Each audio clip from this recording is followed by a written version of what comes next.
High all, வணக்கம். Welcome to my channel.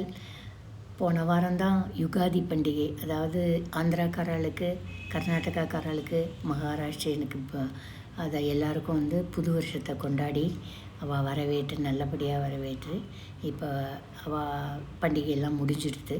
இப்போ அடுத்தபடியாக நம்ம கர்நாடகா இது தமிழ்காராலும் கேரளாக்காராலும் புது வருஷத்தை கொண்டாடுறதுக்கு வரவேற்கிறதுக்கு ரெடி ஆகின்னு இருக்கோம்.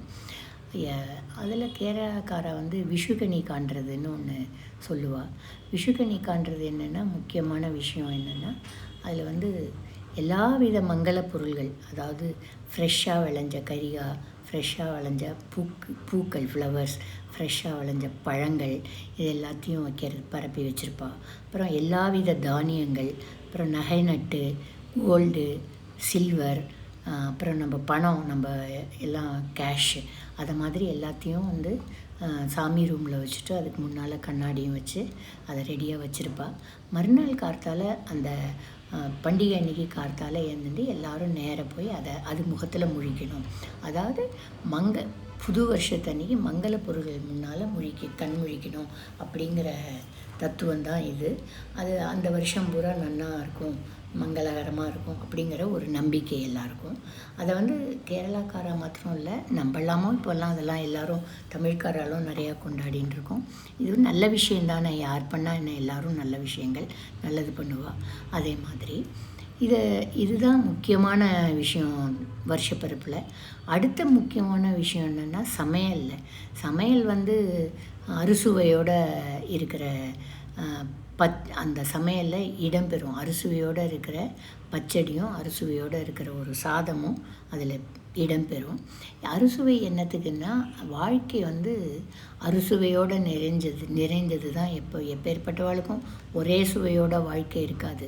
யாருமே சந்தோஷத்தோடையோ, யாருமே துக்கத்தோடையோ, யாருமே கோபத்தோடையோ அப்படிலாம் வாழ மாட்டா. எல்லா வித உணர்வுகளும், எல்லோரும் நவரசங்களும் நிறைஞ்சது தான் வாழ்க்கை. அதை மாதிரி அதனால தான் அது சுவையாக இருக்குது. ஸோ அதே மாதிரி நம்ம இந்த அறுசுவையோட பச்சடியும் சாதமும் பண்ணுறது அது சிம்பாலிக்காக காட்டுறதுக்காக தான் இது. நான் இப்போ உங்களுக்கு அந்த மாங்காய் இப்போ சீசன் இருக்கிறதுனால மாங்காய் சாதமும் மாங்காய் பச்சடியும் பண்ணுறத நான் இந்த வருஷப்பிறப்பில் எப்படி பண்ணுவோங்கிறத நான் காட்ட போகிறேன். அதுதான் முக்கியமாக இடம்பெறும். நான் எப்போவுமே ஒவ்வொருத்தரும் ஒவ்வொரு விதமாக சமையல் பண்ணுவாள். என்னோடது எப்படின்னா, நான் டேஸ்டியாக இருக்கணும், எல்லோரும் விரும்பி சாப்பிட்ணும், ஏனோ தானோன்னெலாம் பண்ண மாட்டேன். அட் தி சேம் டைம் எது ஈஸியஸ்ட்டு மெத்தடோ அதை தான் நான் பண்ணுவேன். நான் கஷ்டப்பட்டுண்டு இருக்கிறதெல்லாம் போட்டுட்டு அதெல்லாம் நான் பண்ணவே மாட்டேன், ரொம்ப ஸ்ட்ரெயின் பண்ணிக்க மாட்டேன். ஸோ ஆனால் எல்லாம் டேஸ்டியாக இருக்கும், விருப்பமாக இருக்கும். ஒவ்வொருத்தரும் ஒரு விதமாக எந்த டிஷ்ஷை எடுத்துட்டாலும் அவாவாளுக்குன்னு தனி பாணி இருக்குது, அவாவாளுக்குன்னு தனி ஸ்டைலு, தனி டேஸ்ட்டு, அதெல்லாம் இருக்குது. நான் என்னோடய பாணி எப்படி, என்னோடய டேஸ்ட் எப்படிங்கிறத பற்றி தான் நான் உங்களுக்கு சொல்ல போகிறேன். அதில் நான் முதல்ல மாங்காய் சாதம், அறுசுவை சாதம், அது எப்படி பண்ணுறதுன்னு நான் சொல்லி கொடுக்குறேன். அதுதான் இந்த வீடியோவில். மாங்காய் என்னென்னா, பீல் ஆஃப் பண்ணிவிட்டு, தோலியை பீல் ஆஃப் பண்ணிவிட்டு கிரேட் பண்ணி வச்சுக்கணும். கிரேட் பண்ணச்சே இந்த பச்சை மிளகாயும் அதோடு சேர்த்து 4 கிரேட் பண்ணிக்கலாம். சில பேர் கிரேட் பண்ணுவா, சில பேருக்கு சின்ன சின்னதாக கட் பண்ணிப்பா. இல்லாட்டா பேஸ்ட் அதோட பேஸ்ட் இருக்கு இல்லையா, பச்சை மிளகாயை பேஸ்ட் பண்ணி நான் கூட சில சமயத்தில் வச்சுப்பேன், அதெல்லாம் வச்சுப்பா. அதை மாதிரி ரெடி பண்ணி வச்சுக்கணும். ஒரு குக்கரில் 1க்கு 1.5 சாதம் வச்சு, 1.5 தண்ணி, ஒரு பங்கு ரைஸுக்கு 1.5 பங்கு தண்ணி வச்சு 2 விசில் வர மாதிரி குக் பண்ணிக்கோங்க சாதம். அப்போ தான் சாதம் ரொம்ப மெத்துன்னு ஆகாமல் உதிராக நன்னா வரும். அந்த சாதத்தை ஆறின உடனே ஒரு தாம்பாளத்துலேயோ இல்லை ஒரு பெரிய பேசின்லேயோ கொட்டி வச்சு ஆற வைங்கோ. அடுப்பில் வாணலியை போட்டு அதில் கொஞ்சோண்டு எண்ணெய் விட்டு பீனட் இருக்கு இல்லையா, வேர்க்கடலை, அதை நல்லா ப்ரௌனாக ஆற வரலாம் வறுத்துக்கோங்க. அப்போ அது ப்ரௌன் ஆகிற சமயத்தில் ஒரு கைப்பிடி அளவுக்கு கருவேப்பிலையும் போட்டு அதில் வறுத்துவோங்க. ரெண்டுமா நல்ல கிறிஸ்பியாக நல்லா வரும். அதை எடுத்து தனியாக வச்சுக்கோங்க. திருப்பி அடுப்பில் வாணலியை சூடுக்கு எண்ணெயை காய பண்ணி 4 மிளகா வத்தல், கொஞ்சோண்டு கடுகு, இப்போ கடலைப்பருப்பு உளுத்தம்பருப்பு 4 வெடிக்க விட்டுட்டு இந்த துருவி வச்சுருக்கிற மாங்காயை அதில் போட்டு நல்லா பிரட்டி கொடுங்க. பிரட்டி கொடுக்கச்சு ஒரு ஸ்பூன் உப்பு, கொஞ்சோண்டு பெருங்காயம் நல்ல ஸ்மெல்லுக்கு, அதோட கொஞ்சம் 1/2 ஸ்பூனுக்கு சர்க்கரை. நான் எல்லாத்துலேயும் சர்க்கரை போடுவேன். ஏன்னு கேட்டால் அது டேஸ்ட்டு என்ஹான்ஸ் பண்ணும். அது கொஞ்சம் எங்காத்தில் அது ரொம்ப பிடிக்கும். நிறையாலாம் போடக்கூடாது, அப்போ அசட்டு திதிப்பாயிடும். அது அதில் ஒரு ட்ரிக் இருக்குது. அது கொஞ்சமாக போட்டுக்கணும். என்ன மாதிரி இருக்குது அப்படிங்கிறத பார்த்துட்டு கொஞ்சமாக போட்டுக்கணும். நான் போடுவேன். எல்லாத்தையும் போட்டு பெரட்டிட்டு அது ஒரு மாதிரி முக்கால்வாசி வெந்துடும். சீக்கிரமே வெந்துடும். அது ரொம்ப சாஃப்ட். அந்த மாங்காய் துருவி வச்சுருக்கிறது சீக்கிரமாக. இந்த கலவையை ஆற வச்சுருக்கிற சாதத்தில் போட்டு நன்னா கலக்கணும். நன்னா கலத்துட்டு மேலாக வறுத்த மெந்திய பொடி இருக்குது இல்லையா, அதையும் 1 ஸ்பூன் நன்னா போட்டு நன்னா கமன்னு இருக்கும். பார்க்குறதுக்கு வாசனை ஜம்முன்னு இருக்கும். அதை போட்டு கலந்துடணும். அப்புறம் கொஞ்சம் ஆறி அந்த டேஸ்டெல்லாம் அது இழுத்துண்ட உடனே நம்ம வறுத்து வச்சுருக்கோம் இல்லையா வேர்க்கடலையும் கருவேப்பிலையும், அதையும் மேலே போட்டுட்டு கொத்தமல்லியை சின்னதாக கட் பண்ணி அதையும் நல்லா மேலே தூவணும். எல்லாத்தையும் போட்டு மிக்ஸ் பண்ணணும். சில பேர் இந்த வேர்க்கடலையை இந்த மாங்காய் துருவல் வதக்குறோம் இல்லையா, அப்போவே போடுவா. நான் போட மாட்டேன். ஏன்னா அது மெத்து ஆகிடும்னு எனக்கு அந்த டேஸ்ட்டு பிடிக்காது. சாப்பிடச்சே கடக்குன்னு நல்லா ப்ரௌனிஷாக அது வாயில் அம்பிடும்போது ரொம்பவே நல்லாயிருக்கும். அதே தான் கருவேப்பிலையும் முதல்ல போட்டால் அது மெதுன்னு ஆகிடும். அதை தூக்கி போட்டுடுவோம்.